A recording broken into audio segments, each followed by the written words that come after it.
আসসালামু আলাইকুম viewers, welcome to back Tajmira cooking. আজকে আপনাদের জন্য নিয়ে এসেছি আগার আগার পাউডার ছাড়া মন ভোলানোর সাথে পাকা আমের পুডিং রেসিপি। এটা তৈরি করা যতটা সহজ, খেতে ততটাই মজা। সো ভিউয়ার্স, চলুন শুরু করা যাক সহজ নিয়মে আমের পুডিং। ভিডিওটি শুরু করার আগে একটি কথা, যদি আপনারা আমার চ্যানেলে নতুন দর্শক হয়ে থাকেন অবশ্যই সাবস্ক্রাইব করে পাশে থাকবেন, থেকে দেখে থাকলে ফলো করে পাশে থাকবেন। প্রথমে আমি নিয়েছি 1 কেজি পাকা আম আটি ছাড়া, তারপর 1 কাপ চিনি, 2 কাপ পরিমাণ তরল দুধ,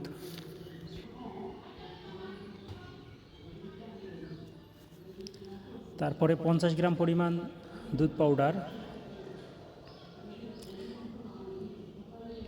এর সাথে আরও অ্যাড করেছি 2টা ডিম।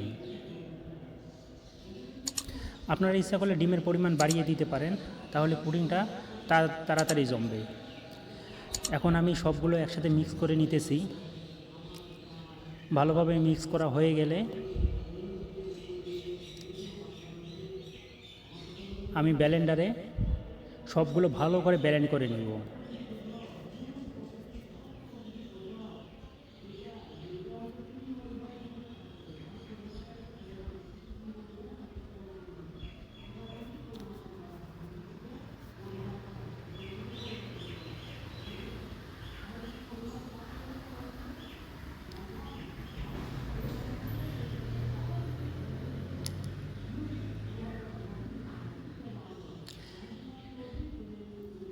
ব্লেন্ডারে ভালো করে ব্লেন্ড করা হলে আমি এটা আলাদা একটা পাত্রে রেখে প্রথমে একটি স্টিল বাটিতে হালকা একটু পানি দিয়ে চুলা জ্বালিয়ে দিয়েছি। পানিটা একটু গরম হলে তার সাথে হালকা পরিমাণ চিনি উপরে ছিটিয়ে দিয়েছি। এবার চিনিটা গলা পর্যন্ত, চিনিটা যখন গলে যাবে এবং পানি শুকিয়ে যাবে ততক্ষণ পর্যন্ত হালকা হিটে বাটিটা নেড়ে চেড়ে জ্বালাতে হবে, যাতে এক সাইডে জমে না যায়। এবার দেখুন, এরকম কালার হলে চুলা বন্ধ করে দিন এবং কিছুক্ষণের জন্য ঠান্ডা করুন, 2 থেকে 3 মিনিট।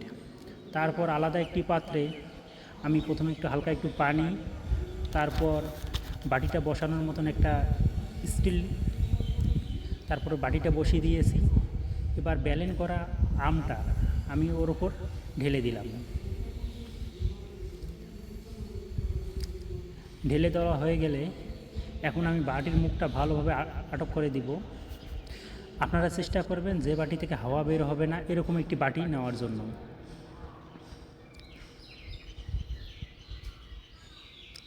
ভালো করে ঢেকে দিয়ে এবং উপরের পাতিলটাও আমি ভালোভাবে ঢেকে দিব যাতে হাওয়া বের না হয়।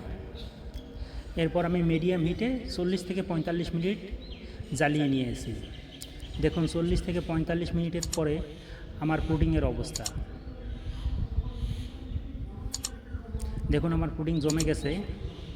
এবার একটি টুথপিক কাঠি দিয়ে আমি ট্রাই করব ভিতরে পানি আছে নাকি। টুথপিক কাঠি দিয়ে আমি ট্রাই করলাম, দেখুন আমার হাতে কোনো ধরনের পানি অ্যাড হলো না।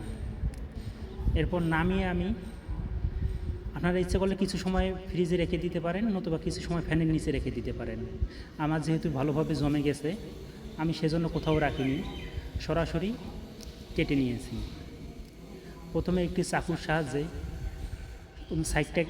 সাইড দিয়ে আস্তে করে তুলে নিয়েছি যাতে সাইডে লেগে না থাকে। এবার একটা বাটির হাফ প্লেটের সাহায্যে দেখুন কিভাবে করলাম। বাস, এতেই আমার তৈরি হয়ে গেল মজাদার পুডিং রেসিপি। এই রেসিপিটি একবার বাসায় বানিয়ে খেয়ে দেখুন, সবাই আপনার প্রশংসা করবে ইনশাআল্লাহ।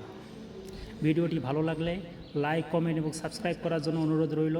আর যদি ফেসবুক পেজ থেকে দেখে থাকেন লাইক, কমেন্ট, শেয়ার এবং ফলো করার জন্য অনুরোধ রইল। সো ভিউয়ার্স, দেখা হবে নেক্সট কোনো ভিডিওয়। আশা করি পাশে থাকবেন। আসসালামু আলাইকুম।